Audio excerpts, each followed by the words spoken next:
ایک صاحب نے مجھے بتایا کہ آپ نے بتایا تھا کہ جو بندہ گھر میں یہ نیت کرے اللہ مجھے گھر دے دے، مجھے گھر دے دے، میں اس میں مصلی بناؤں گا نماز کے لیے۔ گھر نہیں ہے، اسباب بھی نہیں ہیں، حالات بھی نہیں ہیں، اللہ غیب سے اس کو گھر دے دیتا ہے۔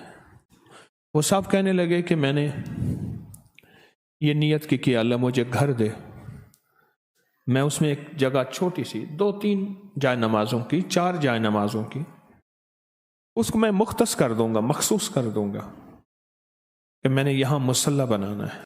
کہا کہ میں نے یہ نیت کر لی، اس نیت پہ رب کا نظام دیکھیں، اس نیت پہ رب کا نظام دیکھیں۔ کہا کہ مجھے گھر مل گیا۔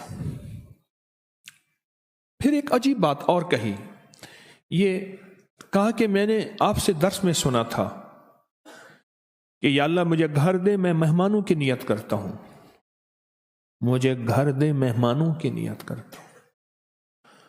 کہا میں نے مہمان کی نیت کر لی، اللہ مجھے گھر دے، اور میرے پاس کوئی اسباب نہیں تھے، مہمان کی نیت کرتے ہی دعا کرتے رہا، کرتا رہا، اعمال کرتا رہا، اللہ سے مانگتا رہا، اور اللہ پاک نے پھر ایک اور گھر دے دیا۔ فرمایا کہ ہر گھر قیامت کے دن پوچھا جائے گا، مگر وہ گھر، وہ تعمیر جو مہمان کی نیت سے ہو۔ ایک اللہ والے کا خادم جا رہا تھا، پوچھا کہاں جا رہے ہو؟ تو عرض کیا حضرت گھر کا سامان لینے جا رہا ہوں۔ میں کیوں جا رہے ہو؟ کہ گھر میں ضرورت ہے۔ فرمایا گھر کی نیت نہ کر، مہمان کی نیت کر لے۔ یہ جو مہمان کی نیت کر لے گا پھر گھر والے بھی کھائیں گے، اور اگر کوئی مہمان آ گیا تو وہ بھی کھا لے گا۔ اور پھر فرمایا کہ یہ قیامت کے دن اللہ کے ہاں اس کی پکڑ اور پوچھ نہیں ہوگی۔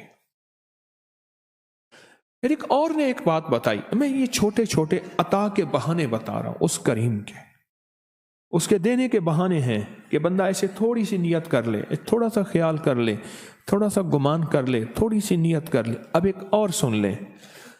کہا کہ میں نے وضو کی دعا پڑھی، اللہم اغفر لی ذنبی ووسع لی فی داری وبارک لی فی رزقی، بس یہ دعا پڑھ لی، اور اس دعا کو پڑھتا رہا، اللہ پاک نے غیب کے خزانے سے مجھے وسیع گھر عطا فرمایا۔